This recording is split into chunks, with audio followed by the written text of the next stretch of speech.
안녕하십니까. 국민의힘 대변인 김연주입니다.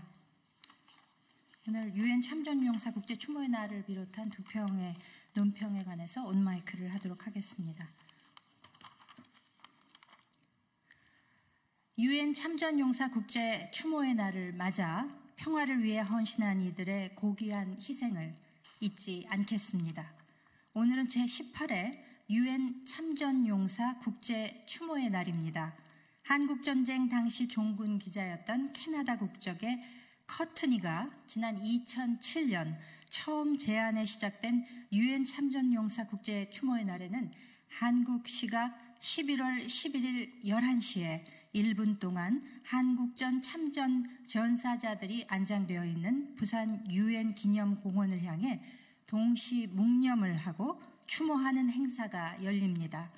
그렇기에 부산을 향해 Turn Toward 부산이라는 영문명을 가지고 있습니다.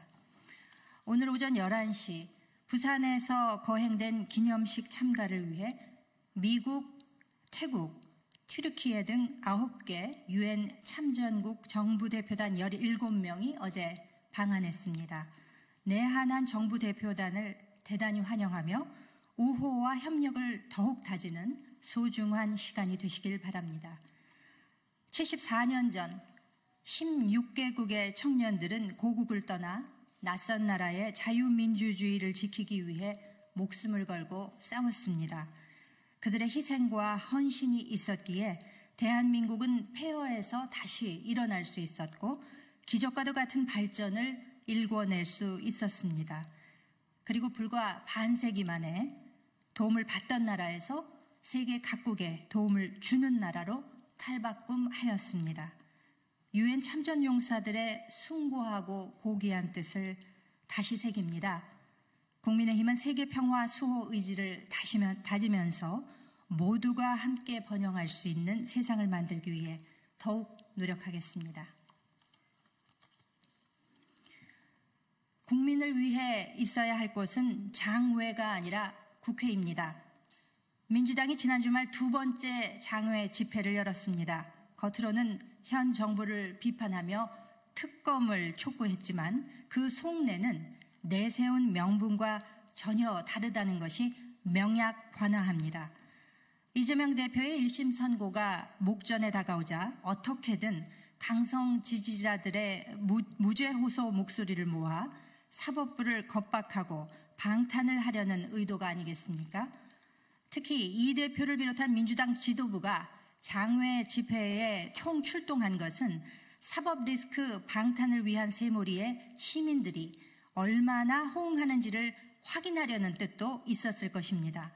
하지만 집회 참여 인원은 지난주보다 오히려 더 적었던 것으로 밝혀졌습니다.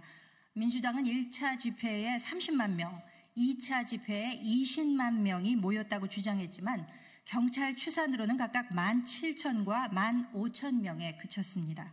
바로 이것이 민주당이 받아들여야 할 현실인 것입니다. 민주당은 내심 촛불을 들고 나온 시민들이 서울 시내에 가득한 모습을 상상했을지 모릅니다. 그러나 현명하신 우리 국민들은 민주당의 의도대로 움직이지 않았고 앞으로도 그러할 것입니다. 이 대표와 민주당이 할 일은 말로만 민생을 외치는 게 아니라 국회의원의 일터인 국회에서 민생을 돌보는 일에 힘을 합치는 것입니다. 아울러 15일에 나오게 될 사법부 판단은 차분히 기다리면 될 일입니다. 어떤 결과가 나오더라도 이를 수용해 사법정의 구현에 협조해야 할 것이라는 점도 다시 한번 강조합니다.